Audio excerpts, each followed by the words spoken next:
Hello students, आप सब कैसे हो। मुझे लगता है कि मैंने सप्लाई से रिलेटेड 3 टॉपिक आपको पहले बता दिए हैं और आपने उनको अच्छे ढंग से पढ़ लिया होगा। आप सभी को पता है जीएसटी के लिए सबसे इम्पोर्टेंट टर्म कौन सी है, टैक्सेबल इवेंट। और taxable event in case of GST कौन सा है, सप्लाई। ठीक है, टैक्सेबल इवेंट किसे कहते हैं, सप्लाई कहते हैं इन केस ऑफ जीएसटी। तो सप्लाई का बेसिक कंसेप्ट मैंने आपके साथ पहले डिस्कस कर लिया है। तो सप्लाई को हमने 4 पार्ट में बांटा था। सेक्शन के under section 7(1), section 7(1)(a), section 7(2), section 7(3). ठीक है, पिछले लेक्चर में हमने पहले 2 7(1) और 7(1)(a) डिस्कस कर चुके हैं। ठीक है, अब आज हम सेकंड वाला डिस्कस करेंगे, सेक्शन 7(2).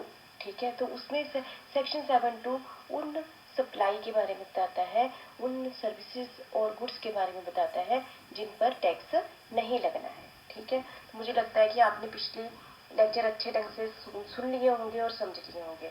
तो इस लेक्चर में हम वो वाली गुड्स और सर्विस डिस्कस करेंगे जिन पर हमने टैक्स नहीं लगाना है, जिन पर जीएसटी नहीं लगेगा। ठीक है, जैसे मैंने अभी आपके साथ डिस्कस किया, हमारा थर्ड पार्ट है सप्लाई का, नॉन टैक्सेबल सप्लाई, सेक्शन 7(2). मैंने क्या बोला, नॉन टैक्सेबल सप्लाई, और इसको ये भी कह सकते हैं activities excluded from supply. Supply में किसको, किन एक्टिविटीज को हमने ऐड नहीं करना है, वो कौन से सेक्शन में दिया गया है, सेक्शन 7(2). ठीक है, तो इसको हमने नॉन टैक्सेबल सप्लाईज को हमने 2 पार्ट्स में डिवाइड किया है, एक्टिविटीज ट्रीटेड। ठीक है, तो सबसे पहले मैंने क्या लिखा है, एक्टिविटीज ट्रीटेड। दूसरा क्या मैंने लिखा है, एक्टिविटीज एक्सक्लूडेड फ्रॉम सप्लाई। ठीक है, तो एक्टिविटीज ट्रीटेड में बोला है neither as a supply of goods. ठीक है, सप्लाई ऑफ गुड्स को भी नहीं करना है, nor a supply of service. ठीक है, ये आप समझ गए होंगे। दूसरा है मेनली, तो सेकंड पार्ट ही है, activities excluded from supply means कि सप्लाई में किन को ऐड नहीं करना है। इसको भी आगे 2 भागों में बांटा है, एक्टिविटीज स्पेसिफाइड इन शेड्यूल 3। तो हमने कौन सा शेड्यूल, कौन सा 3, ये याद रखना कि कौन से शेड्यूल में। पीछे हमने शेड्यूल 1 भी पढ़ लिया है, शेड्यूल 2 भी पढ़ लिया है। आपने ये ध्यान रखना है कौन से टॉपिक में आपने कौन सा शेड्यूल पढ़ा है, क्योंकि सारी एक्टिविटी जो डिफाइन की गई है वो शेड्यूल में की गई है। ठीक है, तो शेड्यूल 3 सेक्शन 7(2)(a), मतलब यहाँ पर सेक्शन 7(2) को 2 भागों में बांटा गया है, सेक्शन 7(2)(a), सेक्शन 7(2)(b). ठीक है, सेक्शन 7(2)(a) में क्या बताता है, फर्स्ट एक्सक्लूजन फ्रॉम सप्लाई। ठीक है, इतना याद रखना अभी। दूसरा हमारा पार्ट है activities undertaken by the government. कौन सी एक्टिविटी गवर्नमेंट ने ले ली है, वो कहाँ बताई गई है, सेक्शन 7(2)(b). इसको हम क्या कहते हैं, सेकेंड एक्सक्लूजन फ्रॉम सप्लाई। ठीक है, तो इस पिक्चर में आप सिर्फ यही समझे हैं कि नॉन टैक्सेबल सप्लाई को हमने 2 भागों में बांटा है, एक्टिविटीज ट्रीटेड और एक्टिविटीज एक्सक्लूडेड फ्रॉम सप्लाई। तो मेन है हमारे पास एक्टिविटीज एक्सक्लूडेड फ्रॉम सप्लाई, इसमें 2 है, सेक्शन 7(2)(a), इसमें शेड्यूल 3 ने एक्टिविटीज बताई गई हैं। दूसरा है जो गवर्नमेंट ने अंडरटेक की हुई है, वो है सेक्शन 7(2)(b). ठीक है, तो ये 2 पार्ट है हमारे, तो इनको हम डिटेल में अलग अलग डिस्कस करते हैं। ठीक है, तो सबसे पहले हम डिस्कस करते हैं पहला part, first exclusion from supply, activities specified in schedule 3। ठीक है, सेक्शन 7(2)(a). ठीक है, अकॉर्डिंग टू शेड्यूल 3 में ये जो मैं आपके सामने 8 के करीब एक्टिविटीज पढ़ूंगी, तो ये कहाँ दी गई हुई है, शेड्यूल 3 में दी गई है। ठीक है, आप ध्यान से सुनना, service by employee to the employer, service by an employee to the employer, मतलब कि ऐसी सर्विस, एम्प्लॉय मतलब जैसे मैं एक एम्प्लॉय हूँ, मैं गवर्नमेंट को क्या दे रही हूँ, सर्विस दे रही हूँ, तो इसके बदले में तो ये इसको क्या, इसकी ट्रीटमेंट क्या होगी, इसकी ट्रीटमेंट ये neither A supply of goods है और not a supply of service है। ठीक है, जो मेरी तरफ से सर्विस दी गई है गवर्नमेंट को, वो ना तो सप्लाई ऑफ गुड्स है और ना ही सप्लाई ऑफ सर्विस है। ठीक है, क्योंकि मुझे सैलरी मिलती है।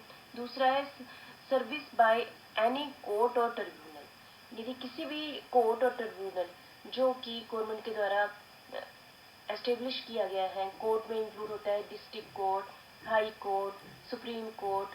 ठीक है, तो इनकी जो सर्विसेज होती है neither as a supply of goods और nor a supply of service, तो इनकी भी सर्विसेज को हमने ना तो गुड्स मानना, सर्विस में ऐड करना है, ना इनको सर्विस गुड्स में ऐड करना है, ना ही सर्विसेज में ऐड करना है। ठीक है, 2 पॉइंट आप समझ गए होंगे। और थर्ड पॉइंट है function performed by specific person. जो मैं अभी आपके सामने कुछ पर्सन के फंक्शन की, ये वाले स्पेसिफिक पर्सन जो काम करते हैं उनको भी हमने ना तो सर्विस में ऐड करना है, ना ही गुड्स में ऐड करना है। Function perform by member of parliament and other, जैसे मेंबर ऑफ पार्लियामेंट होते हैं, मेंबर ऑफ स्टेट लेजिस्लेचर होते हैं, मेंबर ऑफ पंचायत होते हैं, पंचायत के मेंबर होते हैं ना, मेंबर ऑफ म्यूनसिपैलिटीज होते हैं, member of other local authorities होते हैं। इनके मेंबर की जो भी ये गवर्नमेंट को सर्विस देते हैं उनको सप्लाई में ऐड नहीं करना है। और हमारा सेकंड पार्ट है duties perform by person holding constitutional post.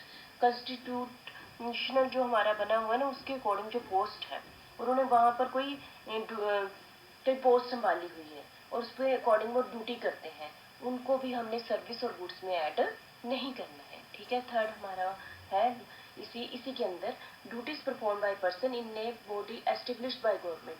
Government time time पर कुछ एसोसिएशन बनाती रहती है ना पब्लिक के लिए। ठीक है, चेयरमैन बनाती रहती है, किसी कमेटी बना दी, उसको चेयर बना दिया, मेंबर बना दिया, तो डायरेक्टर बना दिया। ठीक है, स्टेट गवर्नमेंट ने भी बना दिया, लोकल अथॉरिटी ने भी बना दिया। नॉट डिग्ड एज एम्प्लॉय, ये उसको एम्प्लॉय नहीं, ठीक है, उसको एम्प्लॉय नहीं है वो, तो उनकी जो भी सर्विस ली जाती है उसको सप्लाई में हमने ऐड नहीं करना है। तो हमने थर्ड पॉइंट में क्या कहा, पार्लियामेंट के मेंबर, ठीक है, कॉन्स्टिट्यूशन की पोस्ट पर जो भी पर्सन काम करते हैं, और कोई भी बॉडी गवर्नमेंट ने बनाई है, तो जैसे चेयरमैन होंगे, मेंबर होंगे, तो इनके जो काम करते हैं इनको ना तो सर्विस में ऐड करना है और ना ही गुड्स में ऐड करना है। ठीक है, सर्विस ऑफ फ्यूनरल वेरियल, इनकी भी और मोर्चरी और इनकी ट्रांसपोर्टेशन ऑफ डिसीज्ड।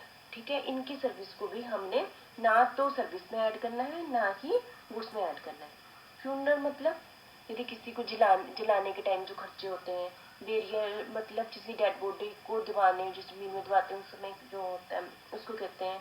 और मोर्चरी मतलब किसी डेड बॉडी को यदि रखा हुआ है किसी रूम में, उसको कहते हैं मोर्चरी कहते हैं। और डिसीज मतलब डेड बॉडी को यदि ट्रांसपोर्ट पर जो भी ट्रांसपोर्ट होती है, तो इसको ना तो सर्विस में ऐड करेंगे हम जीएसटी के अकॉर्डिंग, ना ही हम गुड्स में ऐड करेंगे। ठीक है, तो आप समझ गए, फ्यूनरल वेरियल का मतलब भी समझ गए होंगे। तो नेक्स्ट है हमारा sale of land and building. ठीक है, सेल ऑफ लैंड कौन सा क्लोज भी ओ पैराग्राफ 5 और शेड्यूल 2, ऐसे नहीं सभी की सेल, जो इस पैराग्राफ 5 और शेड्यूल 2 में दी गई होगी सेल एंड बिल्डिंग को, उसको भी हमने गुड्स और सर्विसेज में ऐड नहीं करना है। ठीक है, एक्शनेबल क्लेम को भी सर्विस में और गुड्स में ऐड नहीं करना है, बस इतना आपने ध्यान रखना।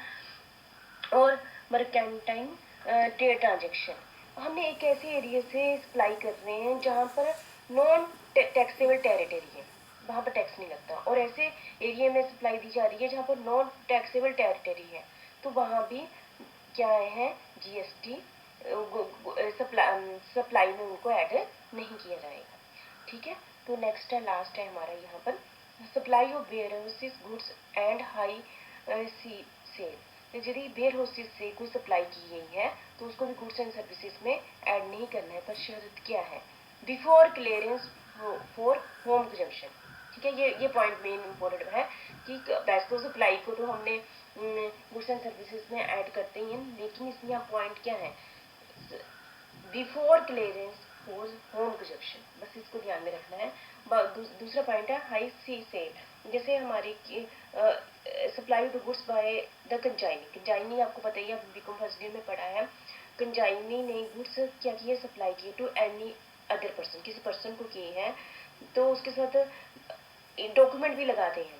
After the goods have been dispatch, goods dispatch भी करती है फ्रॉम द पोर्ट, ठीक है, local outside India, but before clearance for home consumption, यहाँ से जो कंजाइनी ने भेज दिया सामान, लेकिन वहाँ होम कंजम्पशन के लिए अभी क्लियरेंस नहीं हुई है, उस टाइम पीरियड के बीच में उसको ना तो गुड्स में और ना ही सर्विसेज में ऐड किया जाएगा।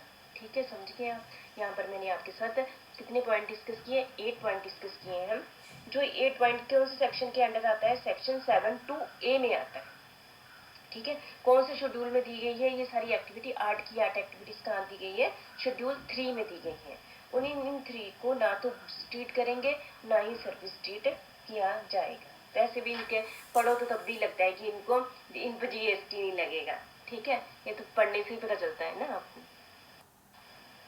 और इसी का ही सेकंड पार्ट है। पहला पार्ट हमने कौन सा किया, सेक्शन 7(2)A किया। अब सेकंड पार्ट हमारा section 7(2)B, second exclusion from supply, ठीक है। इसके अकॉर्डिंग है कि कुछ एक्टिविटीज जो किसने ली, अंडरटेकन बाय सेंटर और स्टेट गवर्नमेंट और any local authority as specified in schedule 4।